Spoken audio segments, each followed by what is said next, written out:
አሳዛኝ ዜናም ኢና ሊላሂ ወኢና ኢለይሂ ራጅዑን። ማተብ የሌላቸውን ሌጦ አንገቶች አውርደህ ግደል። ለዚህች ሀገር ህልውና የስንት ሙስሊሞች ደም መስዋዕትነት ይሆን የሚከፈለው?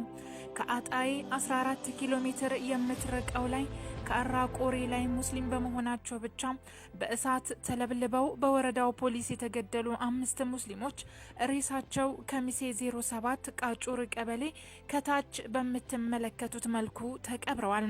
ሁሉም አፋን ኦሮሞ የማይችሉ አማራዎች ናቸው። ከመኪና ላይ አውርደው ሌጦ አንገቶችን ለይታችሁ አውርዱ እየተባባሉ ሙስሊሞችን ለይተው ገደሏቸው።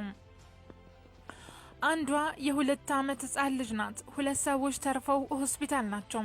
አላህ የጀነት ያደርጋቸው። እንደ አማራ ክልል ሙስሊም የሚያሳዝን ግፏን ማን አለ? ኦሮሚያ ክልል ላይ አማራ ነህ ነፍጠኛ ነህ እየተባለ በጅምላ ይገደላል፣ ይጨፈጨፋል፣ ይፈናቀላል። ንብረቱ በሙሉ ወድሞ ሀገር አልባ ይሆናል።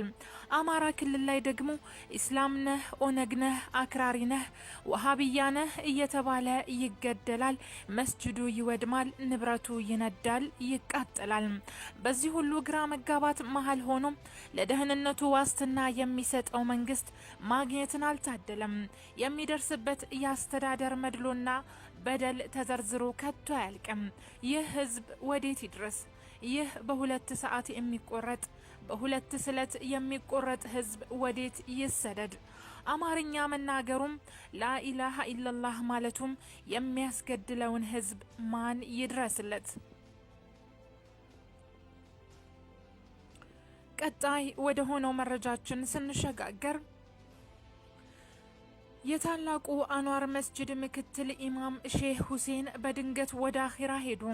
ታላቁ አንዋር መስጂድ ምክትል ኢማም በመሆን ለረጅም ዓመት ህዝበ ሙስሊሙን ሲያገለግሉ የቆዩት ሼህ ሁሴን በድንገት ወደ አኺራ መሄዳቸውን በመስማቴ እጅግ አዝኛለሁ። ሼህ ሁሴን እጅግ ተወዳጅ፣ አላህን ፈሪ፣ የሙስሊሙን አንድነት አጥብቀው የሚሹ ታላቅ ኢማም ነበሩ።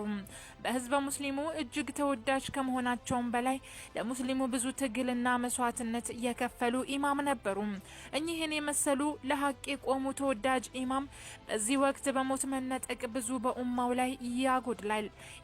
የዑለማዎቻችን ሞት እጅግ መበራከቱ በኡማው ላይ ከባድ ፈተና ከፊቱ እየመጣ መሆኑን አመላካሽ ነው። ዑለሞች የነቢያት ወራሽ ናቸው። እነሱን በሞት መነጠቁ ዲናዊ እውቀትም ከዱንያ የመነሳቱ ማሳያ ነው። ኢማማችንን አላህ ይዘንላቸው፣ ማረፊያቸውን በጀነት ፊርደውስ